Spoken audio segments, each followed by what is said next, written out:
I've heard it all. Our conversations got me feeling I'm the fool. Like I should've listened when they said that you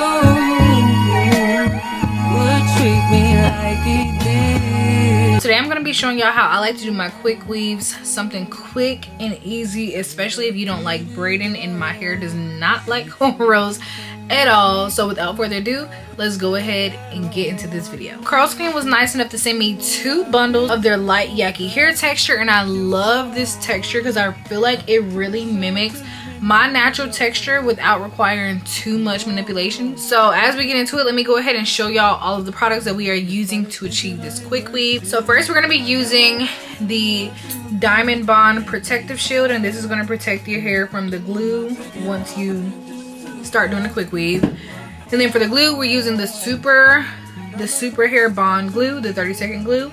If you know, you know. And then I also went ahead and bought a little dye brush because this really helps when it comes to applying the protective shield over your cap. Got a jumbo wig cap because you're gonna put this is what's gonna separate the glue from your hair. The other few items that you will need will include a little hair tie and also like some scissors, shears, or some type of like razor blade. And so without further ado, let's get into it. So first things first, we have to mold my hair down. And so the way that I'm doing this is I'm going through and first sectioning off my parts. And as for my parts, I want to do both middle and side part. And so the way I'm going to do that is I'm going to section off my middle part. I'm going to section off the section of hair that lies between your middle and your side part. And then I'm also going to section off my side part. Now as for what I'm going to do with the section in between my middle and side part, I have another tutorial on my page that shows me using micro links, so that way I'm able to kind of have somewhat of a flip over method with 2 parts. And so that's what I'm doing. I won't be showing that in this tutorial though, since I already have one. But in order to do that, I still have to section off both parts. And so here you just kind of see me doing that. And even though I will be having multiple parts, I'm still trying to use kind of as minimal leave out as I possibly can. So essentially I'm only pulling out just enough hair so that I'm able to cover the tracks.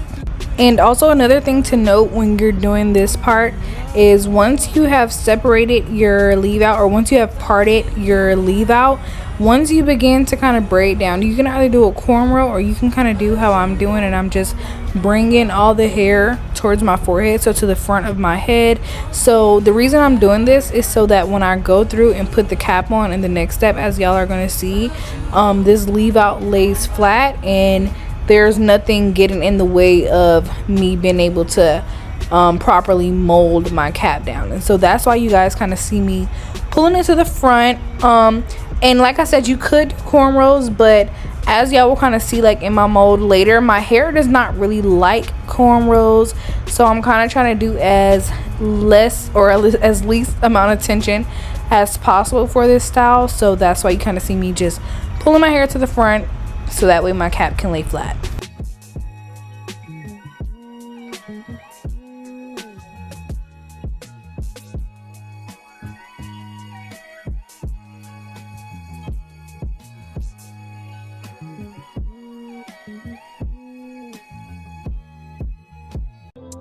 I thought that I was dreaming when you said you loved me. The start of nothing. I had no chance to prepare. I couldn't see you coming. And so once we're done sectioning off the leave out, then we kind of can get into the molding phase. And one thing that I do love about quick weaves is the fact that they can kind of be versatile in the way that you do your base, and just like the way you decide to like mold your hair, and even like the method that you use to apply glue and tracks and stuff like that. And so for my method, y'all can see, since I do have short hair, it's very easy for me to just do a little slick back bun and do like a tiny little bun in the back of my head. And so that is literally how I decided to mold my hair, and the reason I did that is because, as I've mentioned before, my hair does not really like too much tension, so I knew that doing like a braid down or whatever would not be too good with my hair. My hair will itch and my hair like falls out. So with that being said, if you're kind of like me and your hair does not do well with tension, or you just kind of want to do like a low manipulation style, then I highly recommend doing that. Another way that I've seen people with longer hair molded down is they'll do like the same thing, and then they'll have a ponytail and they'll just kind of rotate the ponytail up similarly to what I did. So from there, once your hair is molded down, I'm then going in with the diamond protective shield. And so what this protective shield does is it kind of creates like a barrier between your natural hair and the glue, but at the same time it also helps seal and hold the cap down to your hair. So in this step, I'm literally just applying it all over my cap. You want to get this all over cap. You want to get this basically everywhere that glue is going to be glued. You want this there, and you also want to make sure you really saturate and get it all around the cap, because this is essentially what's going to be holding your cap down. So y'all can see, once I kind of finished applying that, I just went through my blow dryer and made sure I fully dried that. If it is not fully dry, y'all, it will slide off. So if you have to sit under the dryer, or you can do like me and just use your handheld dryer, but as long as you make sure it is dry.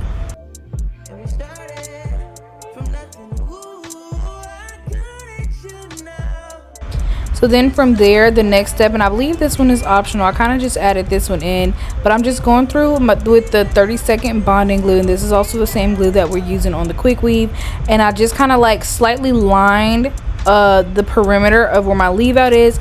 And the reason I did that was just so I could have kind of some extra security for once I go in and cut this cap off, as y'all will see later. So I'm literally just doing that, and I'm brushing it down, and I'm being extra careful as to not get it on my leave out, because this stuff, if you're actually trying to remove it, it comes off really easy, but if you're not trying to remove it, it almost turns into like rubber and can pull your hair out.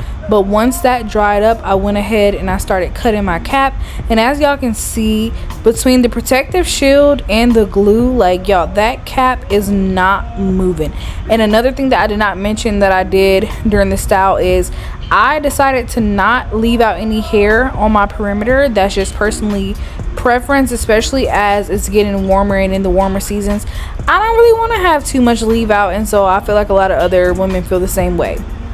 But nonetheless, once that's done, y'all, I kid you not, literally the hard part about this style is absolutely over. And so from that point, we're literally just measuring out tracks and putting the glue on. The glue, honestly, I did kind of blow dry every other track before I put it on, just to let the glue get tacky. But to be honest, it really didn't need to. Like, it was a few tracks where I just put the glue on, and then by the time I kind of got the track where I wanted it, like, it just dried as I was putting it on my head. So honestly, like, this literally was the easy part. And I would say when I was doing it myself, I was just kind of feeling around, and what I would do is I would kind of leave like a finger length width in between each track. I've seen other people, like, if they're doing somebody else's hair, or if, say, you're using this method to make a wig, some people mark it out like with chalk and stuff first. So if you have like a mirror behind you that you can kind of follow, it may help to mark out where your tracks are going to go ahead of time. But honestly, I feel like quick weaves are so super easy, and once you have the cap down, you can literally just figure out what works for you as far as it goes with track placement. But one thing I will note is I love the fact that with the quick weave, you can literally get that final track as close to your leave out as possible, and that makes for such like a flat, seamless bust down install. Because y'all, just look at it, like, get into this install. And as I briefly mentioned in the beginning, this hair is from Curlsqueen. It's their Light Yaki texture. And honestly, this is probably one of my favorite textures of hair to wear, because literally just look at how easy and seamless it blends with my natural hair. Like, it looks amazing. And so then I'm just going through and adding some layers, because y'all know I like to add layers. I feel like it just makes the look much more natural looking, but once again, that's optional. You don't have to add layers to still get a good install. Alright y'all, so here is the final look of this hair. Also added in some micro links right here in between my middle part and my side part, so that way I'm able to kind of flip and alternate between parts. But this hair, like, y'all, I'm literally shocked. It's beautiful, it blends. Honestly, I was adding my layers and I genuinely could not even tell where my hair started and the weave ended. Nonetheless, I'll link everything in the description box down below for y'all to be able to shop this hair and all the products that I use. Once again, this hair is from Curlsqueen hair and it is their Light Yaki texture. I'm loving it. I'll insert some clips so y'all can see the side part here, but nonetheless, you already know, click, smack that subscribe button down below, and I will see y'all on my next video.